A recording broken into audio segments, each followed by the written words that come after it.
Why are you here?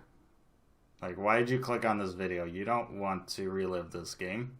Unless you're a Flyers fan, then I guess enjoy. But otherwise, there's an X, top right of your screen. Click that.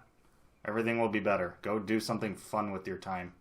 Seriously, you don't want no part of this. Wow. You have to get up, do what they do. But that was insane. Let's not get ahead of ourselves. Come on, I make go records, baby. I'm liking this. Hello and welcome to Hawks Recap. My name is Clay. Usually I would say thanks for tuning in, but once again, I highly advise you not to be doing what you're doing. You should not be tuning into this. You should not be reliving this game. It is not worth your time, unless, of course, you didn't actually watch this game. Then, well, I'm glad I get to save you about 2.5 hours. Oh, where do we even begin? I guess we can start at the beginning, which actually was pretty decent. Blackhawks first shift, third line, Saad, Kampf, Kubalik. That's been probably our best line this entire season here through, well, 7 games leading up to this, now 8 games. And they were firing right off the bat. They had 2 A-quality chances, like right there in front of net, in the slot. But they couldn't take advantage of it, and that would end up kind of being a theme of this game. After that first shift, well, actually, probably first 2 shifts for the Blackhawks, everything was pretty much downhill for them. It was a very sloppy first period for them. Pretty slow period in general for both the Flyers and the Blackhawks. Flyers with 5 shots on goal, Blackhawks with 7 shots on goal. If you fell asleep during that period, I don't blame you. It was not really one that was very exciting. But the Hawks did have a power play. At least that's what the box score says, because it certainly didn't look like it on the ice. The Flyers, though, did have the first goal. The Blackhawks had a 2-on-1 odd-man rush opportunity, but like I said earlier, they just failed to take advantage of these situations. Can't beat Elliott, and the puck kind of goes the other way. A couple bounces, a couple misplays, leads to a 2-on-1 going the other way for the Flyers. And that's where Konechny gets the puck over to Lindholm, and Lindholm beats Leonard upstairs. Flyers up 1-0 going into the second period. And oh boy, if you thought that first period was none too good for the Hawks, you were in for a treat in that second period. A grand total of 1 shot for the Blackhawks in that second period. I don't know why I'm smiling. I'm just trying to kind of push down all the depressive thoughts right now, because that period was just god-awful. Claude Giroux would score 1 minute into that second frame to put the Flyers up 2-0. And at first you might think, well, Jonathan Toews has to do better there. But honestly, I don't know what more you could expect from Jonathan Toews there. He covered his man, which was Giroux. He was right on him. He had the stick checked. Like, he was trying to take away Giroux's stick. But you got to remember, Claude Giroux is a really good hockey player. And sometimes really good hockey players just make plays, and Giroux did that in this one. And quite frankly, the Hawks, most notably Andrew Shaw, really should have gotten the puck out of the zone about 5 seconds earlier. That happens, and we're not even discussing this goal at all. Yeah, it would have been nice if Toews could somehow get that puck to not go in off of Giroux's stick, but at the same time, that shouldn't even have happened. Now remember, the Blackhawks had a grand total of 1 shot in that second period. I didn't even mention that the Hawks had 2 power plays in that period. That 1 shot did not come on the power play. It came 5-on-5. And, well, as you would know, the Flyers actually had more shots on goal during our power plays than, well, we did. Yeah, that's not a recipe for success. The Blackhawks were 0 for 4 on the power play in this game. They are 1 for, I don't know, their last 20 this season on the power play. That is just god-awful. And it wasn't a good 0 for 4, if that's even a thing. Like, they didn't even have close chances. They didn't really even put the puck on the net. Like, there are good power plays that you have that you just don't get goals on, and that's fine. That'll happen. But that just is not happening right now. We need to figure this out. We need to just get pucks to the net, because whatever we're doing is not working.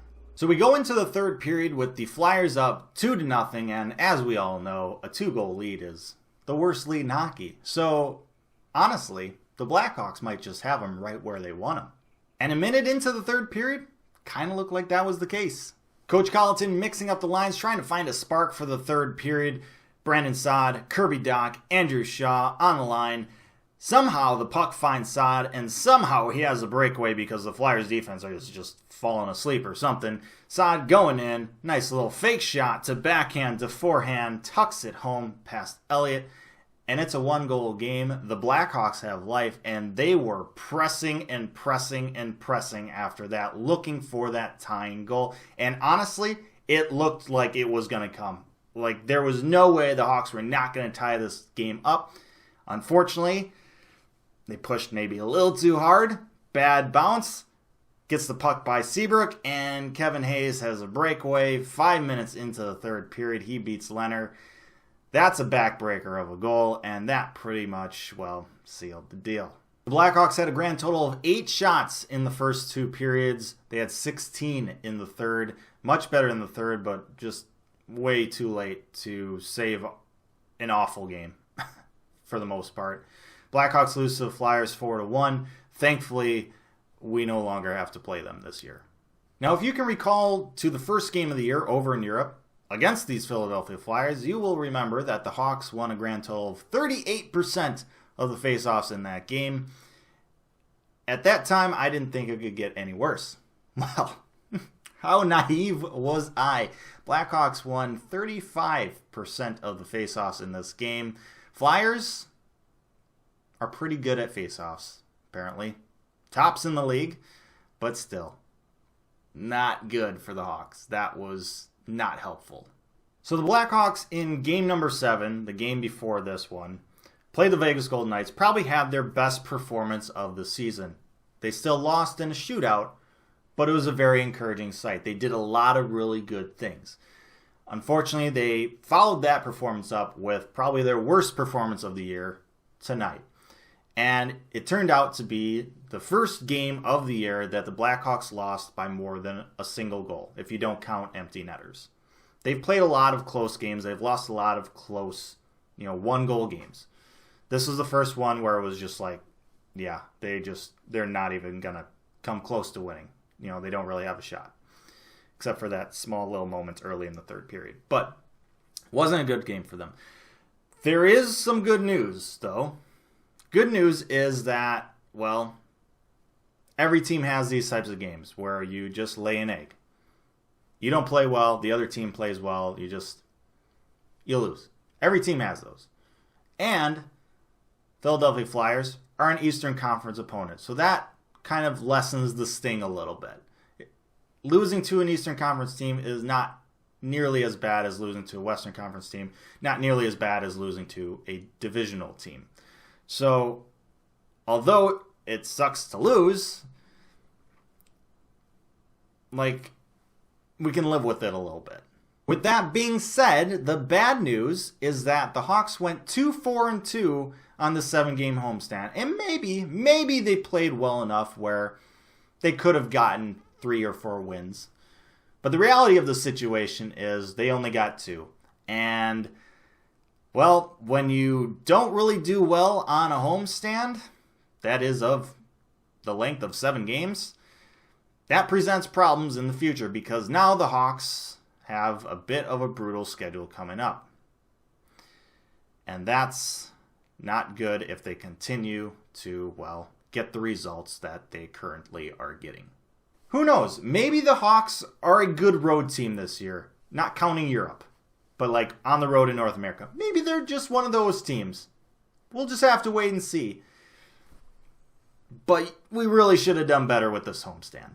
A couple other things to talk about. Number one, it seems like Brendan Perlini's time as a Chicago Blackhawks is pretty numbered. Bob McKenzie reporting that the Blackhawks and Perlini are, well, going to be looking for a trade. Who he goes to or when that happens, whether it's the coming days or the coming weeks, we'll have to wait and see. I don't expect much in return for Perlini. Maybe a 5th rounder. Maybe. I don't know. I'm not really good at evaluating those types of things. So let me know what you think he would fetch down in the comment section below. But like I said, I don't think it's going to be much. But with the emergence of Kirby Dach in the lineup and him playing pretty decently, it became pretty apparent that the inconsistency of Perlini was, well, no longer valuable, to say the least, for the Blackhawks. And speaking of Kirby Dach, he's 3 games into 9 games before sending down, possibly.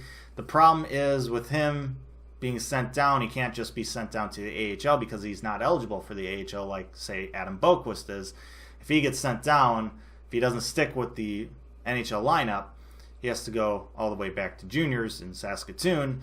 And quite frankly, from what I've seen of Kirby Dach through 3 games, I think him sticking with the NHL would be better for his development than going back to Saskatoon.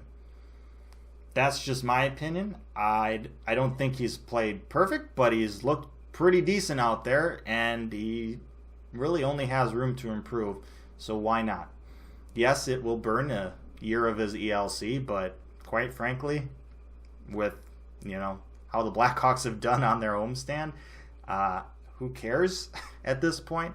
So that is kind of my expectation 3 games into his stint so far with the Hawks. I'm liking what I'm seeing from Kirby Dach, and if he continues this play, I'm thinking he's up here for the long haul. And with that said, I say thank you so much for watching this episode of Hawks Recap. I hope you got something out of it for sticking through it, despite my pleas for you not to. I would not have blamed you if you would have just clicked that X in the top right corner. But let me know your thoughts down in the comment section below. Like, share, and subscribe. I really do appreciate when you guys do that. It shows me a lot of love, for sure. Absolutely. Just a heads up for the next game, Saturday, Blackhawks are over in Carolina for a noon game. Now, I have company over pretty much all day Saturday. I'm going to be doing other things. So I'm not going to be getting to a Hawks recap video until hopefully mid-morning Sunday or early afternoon Sunday. So look for it then. Now, the Blackhawks do have a back-to-back this weekend. Carolina during the day on Saturday, and then against the Los Angeles Kings Sunday night. So hopefully I get the Carolina Hawks recap game before the Kings game, but yeah, just be aware of that. Anyhow, until then, stay safe, make good decisions, and I'll see you next time.